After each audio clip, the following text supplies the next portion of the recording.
திண்டுக்கல் மாவட்டம் சானார்பட்டியில் பாரதிய ஜனதா கட்சி பிரமுகர் ஒருவர் மர்ம நபர்களால் வெட்டி கொலை செய்யப்பட்டுள்ளார்.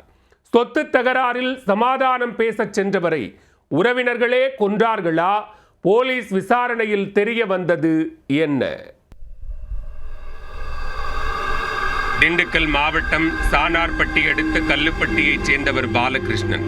விவசாயம் செய்து வரும் இவர் பாரதிய ஜனதா கட்சியில் உறுப்பினராக உள்ளார். சானார்பட்டியில் வடக்கு ஒன்றிய செயலாளராகவும் இருந்துள்ளார். பாலகிருஷ்ணனுக்கு 39 வயதான நிலையில் இன்னமும் திருமணமாகவில்லை. வியாழக்கிழமை மாலை 6 மணி அளவில் மடூர் முத்தாளம்மன் கோவில் என்ற இடத்தில் தனது நண்பர்களுடன் பாலகிருஷ்ணன் பேசிக் கொண்டிருந்தார். அப்போது திடீரென இருசக்கர வாகனங்களில் வந்த சிலர் பாலகிருஷ்ணனை சுற்றி வளைத்து சரமாரியாக வெட்டினர்.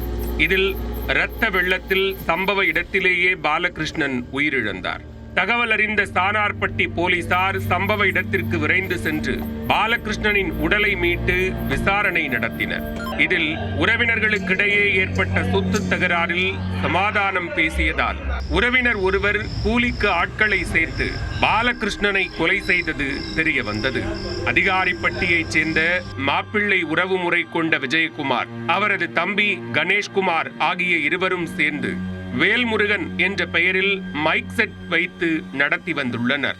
இந்நிலையில் இருவர்களுக்கும் இடையே மைக் செட் மற்றும் சொத்தை பிரித்துக் கொள்வதில் சில தினங்களுக்கு முன்பாக தகராறு ஏற்பட்டுள்ளது.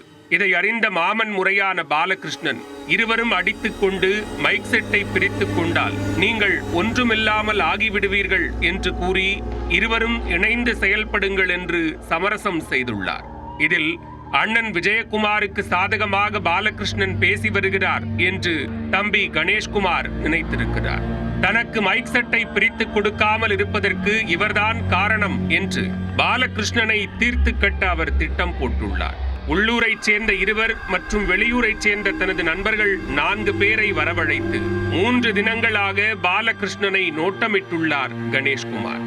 இந்நிலையில் வியாழனன்று மாலை தனது சக நண்பர்களுடன் அமர்ந்து பாலகிருஷ்ணன் பேசிக் கொண்டிருக்கும் பொழுது கணேஷ்குமார் மற்றும் அவரது கூட்டாளிகள் சேர்ந்து அவரை வெட்டி கொலை செய்துள்ளனர்.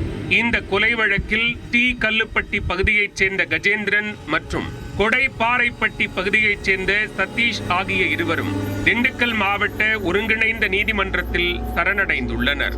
அண்ணன் தம்பி இடையே மைக் செட் பிரிக்கும் பிரச்சனையில் சமரசம் செய்ய சென்ற மாமன் வெட்டி கொலை செய்யப்பட்ட சம்பவம் அப்பகுதியில் பெரும் பரபரப்பை ஏற்படுத்தியுள்ளது.